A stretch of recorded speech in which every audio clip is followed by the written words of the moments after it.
कुछ दिन पहले ही नेपाल में जेनजी प्रदर्शन ने देश का तख्ता पलट कर दिया और ऐसे ही कुछ हालात एक अन्य देश में नजर आ रहे हैं। तो ऐसे में सवाल यही है कि आखिर नेपाल के बाद अब कौन सा देश हिंसा की आग में जल रहा है। आज बात इसी पर करेंगे।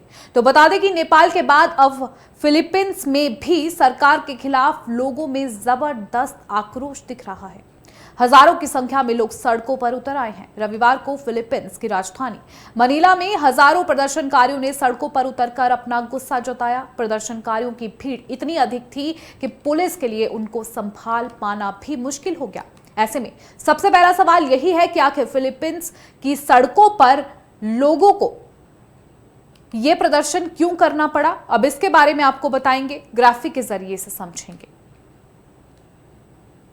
तो बता दें कि फिलीपींस में ये विरोध एक बड़े भ्रष्टाचार घोटाले के खिलाफ था, जिसमें सांसदों, सरकारी अधिकारियों और व्यापारियों पर आरोप है कि उन्होंने बाढ़ नियंत्रण परियोजना में भारी घूसखोरी की और गरीब और आपदा प्रवण देश में सरकारी धन को लूटा। किसी भी तरह की हिंसा को रोकने के लिए पुलिस और सेना को अलर्ट पर रखा गया है। मनीला के एक ऐतिहासिक पार्क और राजधानी क्षेत्र के मुख्य एडीएसए हाईवे के पास लोकतंत्र स्मारक के निकट हुए अलग अलग प्रदर्शनों की सुरक्षा के लिए हजारों पुलिसकर्मी तैनात किए गए।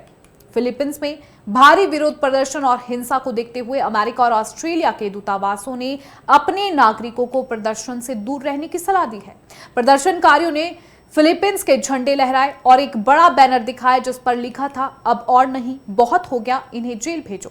छात्र नेता अल्थिया ने कहा कि मुझे दुख होता है कि हम गरीबी में जीते हैं, हमारे घर और भविष्य बर्बाद हो जाते हैं, जबकि ये लोग हमारे टैक्स के पैसे से आलीशान कारें, विदेश यात्राएं और बड़ी व्यापारिक डील्स करते हैं।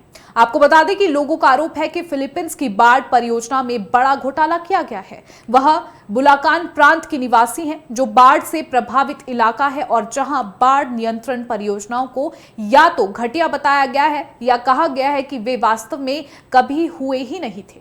कैथोलिक बिशप सम्मेलन के प्रमुख कार्डिनल पोब्लो डेविड ने कहा है कि हमारा उद्देश्य अस्थिरता नहीं बल्कि लोकतंत्र को मजबूत करना है। कैथोलिक बिशप सम्मेलन के प्रमुख कार्डिनल पाब्लो डेविड ने लोगों से शांतिपूर्ण प्रदर्शन करने और जवाबदेही की मांग करने की अपील की। आयोजकों ने कहा कि उनका ध्यान भ्रष्ट लोक निर्माण अधिकारियों, सांसदों और निर्माण कंपनियों के मालिकों को बेनकाब करने पर है। वे राष्ट्रपति मार्कोस जूनियर से इस्तीफे की मांग नहीं कर रहे हैं।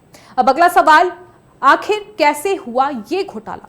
तो बता दें कि राष्ट्रपति मार्कोस जूनियर ने जुलाई में अपने राष्ट्र संबोधन में इस बाढ़ नियंत्रण परियोजनाओं में भ्रष्टाचार का मुद्दा उठाया था। इसके बाद उन्होंने एक स्वतंत्र जांच आयोग गठित किया, जिसमें उन 9,855 परियोजनाओं की जांच शुरू की, जिनकी कीमत 545 अरब पेसो, लगभग 9.5 अरब डॉलर बताई गई थी। उन्होंने इस भ्रष्टाचार को भयानक करार दिया और लोक निर्माण सचिव का इस्तीफा स्वीकार कर लिया।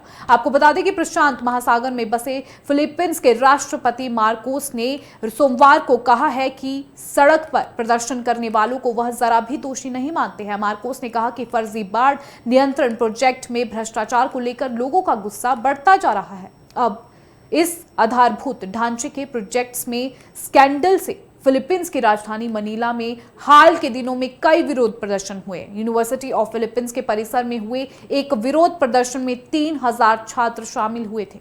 फिलीपींस की भू राजनीतिक स्थिति बेहद महत्वपूर्ण है। अगर यहाँ कोई राजनीतिक अस्थिरता होती है तो इसका सीधा असर हिंद प्रशांत क्षेत्र की सुरक्षा पर पड़ेगा। फिलीपींस को लगातार चीन धमकी दे रहा है और इसी वजह से उसने भारत से ब्रह्मोस मिसाइल खरीदी है। फिलीपींस के अब तक के प्रदर्शनों में पहले बहुत ज्यादा लोग शामिल नहीं होते थे, लेकिन रविवार को बड़ी तादाद में लोग शामिल हुए। इस प्रदर्शन को देखते हुए फिलीपींस ने अपनी सेना को रेड अलर्ट पर रखा है। रविवार को हुए प्रदर्शन का संबंध साल 1972 के मार्शल लॉ की घोषणा से भी था, जिसका ऐलान वर्तमान राष्ट्रपति मार्कोस के पिता ने किया था। सोमवार को फिलीपींस के राष्ट्रपति ने सुप्रीम कोर्ट के पूर्व जस्टिस को जांच निकाय का प्रमुख नामित किया है। अब देखना यह होगा कि आखिर फिलीपींस में भी नेपाल की तरह तख्ता पलट होगा या मार्कोस सरकार इन प्रदर्शनों को अच्छे से हैंडल कर पाएगी।